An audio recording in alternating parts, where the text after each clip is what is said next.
In 1735 in Massachusetts, a freedom-loving baby, John Adams, was born. When he was a young boy, he wanted to be a farmer until his father made him do grueling manual labor because he said he did not want to go to school. And John Adams eventually caved, so he stayed in school and was so good at it, he graduated Harvard at 14. After his graduation, he was a school teacher while he was being taught by the great lawyer James Putnam. During this period, he married Abigail Smith. Soon he passed the bar and began to rise in prominence as a lawyer.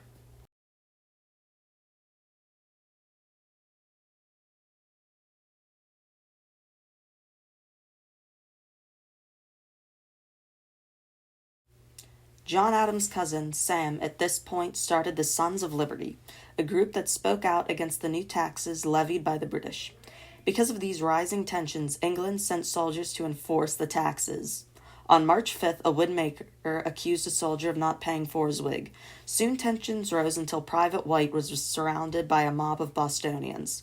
So Captain Preston ordered more soldiers to reinforce him, and the soldiers fired at the crowd. In response to this, patriot Paul Revere categorized the night as a massacre and made an embellished engraving that served as propaganda for rallying support for the Sons of Liberty. After the massacre, the soldiers were put on trial, and John Adams went to defend them against Robert Payne. The main trial was Captain Preston's. The issue at his trial was whether or not he had ordered them to fire. The jury came out with a not guilty verdict after all the witnesses were called. After this trial, the most severe charge any of the soldiers faced was being branded. Later, John Adams wrote in his diary that being on the defense for these soldiers was the most noble thing he ever did.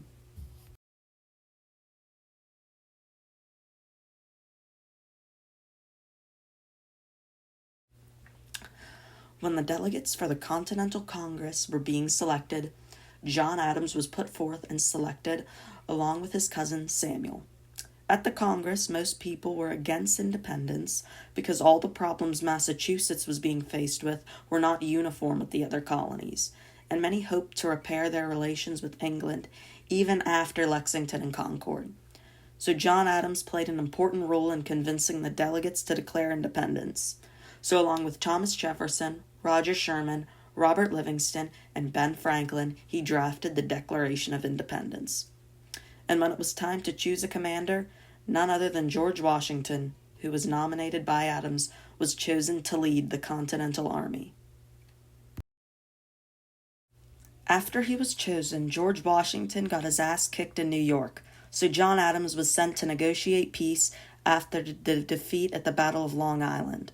But an agreement could not be reached because the Americans would not give up independence. During this time, Adams was the head of the War Board, a board that talked about how to manage the war. While he was the head of this committee, he founded the Navy. After his time on the War Board, he served as a diplomat to multiple nations, and earlier, while he was still at the Congress, he wrote the Plan of Treaties, which was a cornerstone of an American-French alliance.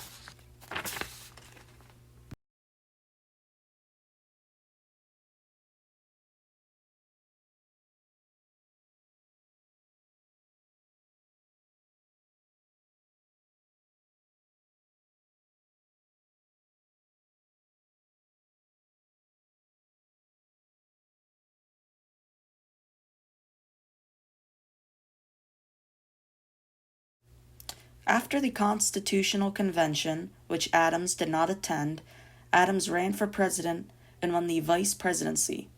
During his time as vice president, he did nothing. Nothing at all, and even called the job worthless. So during this time, he did not attend any cabinet meetings and would go on long visits to Massachusetts. After Adams' time as vice president, he ran for president in 1796.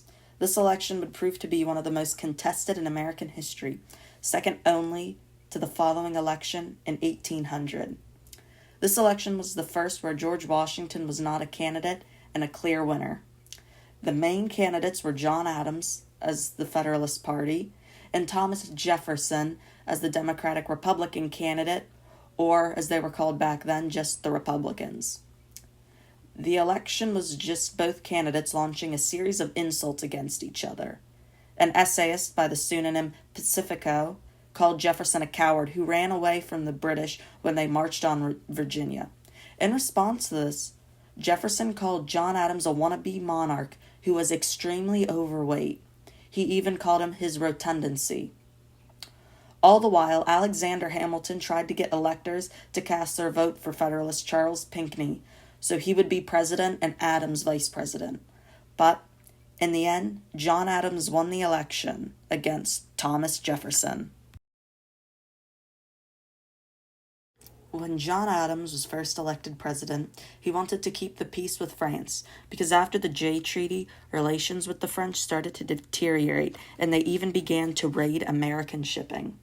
While all of this was going on, the French head diplomat Talleyrand demanded a bribe be paid directly to him to speak with him. After this, Adams ordered Pinckney, the diplomat in France, to leave Paris, and he recommended a naval buildup to Congress.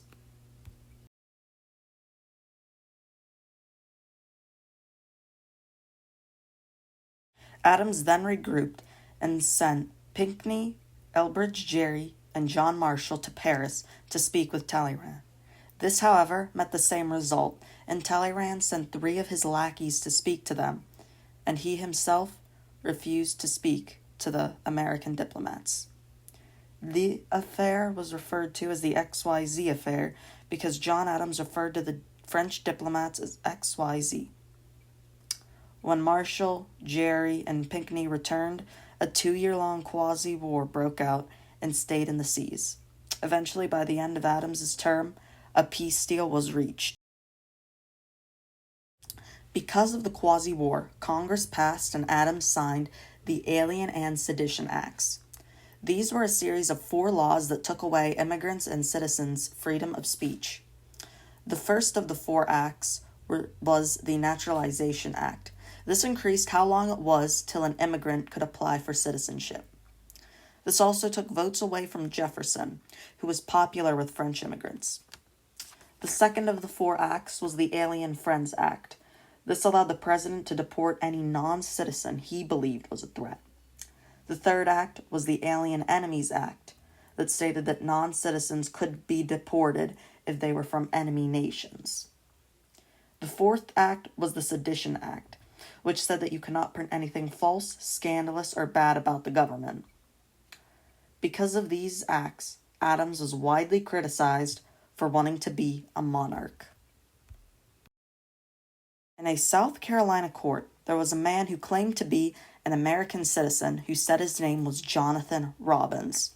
This man was really an Englishman named Thomas Nash, who was going to be charged with murder and starting a mutiny aboard the HMS Hermione.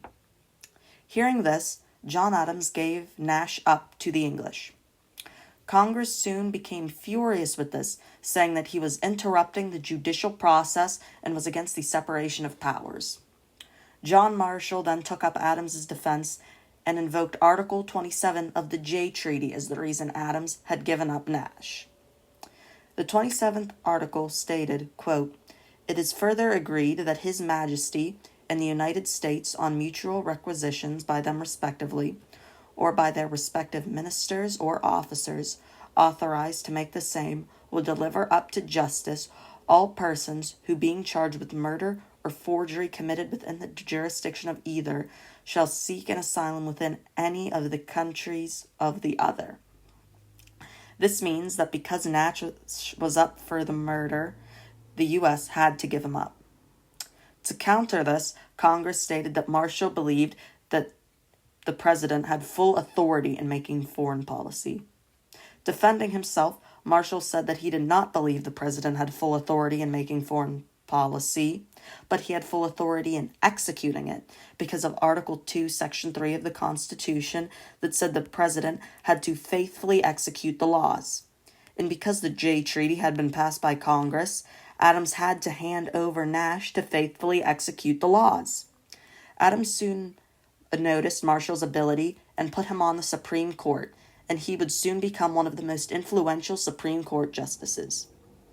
Marshall was appointed during the Midnight Appointments, which were a series of appointments rushed through Congress at the end of Adams's term so that the Federalists could still have influence in the government, specifically the judicial branch. These appointments led to the case Marbury v. Madison, which I will cover in the next video.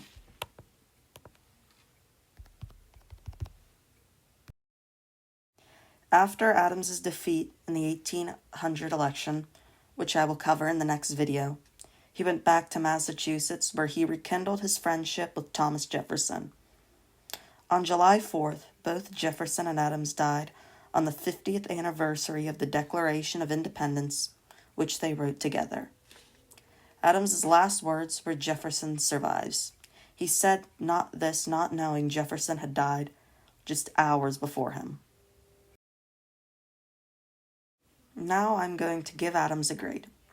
The scoring is as follows.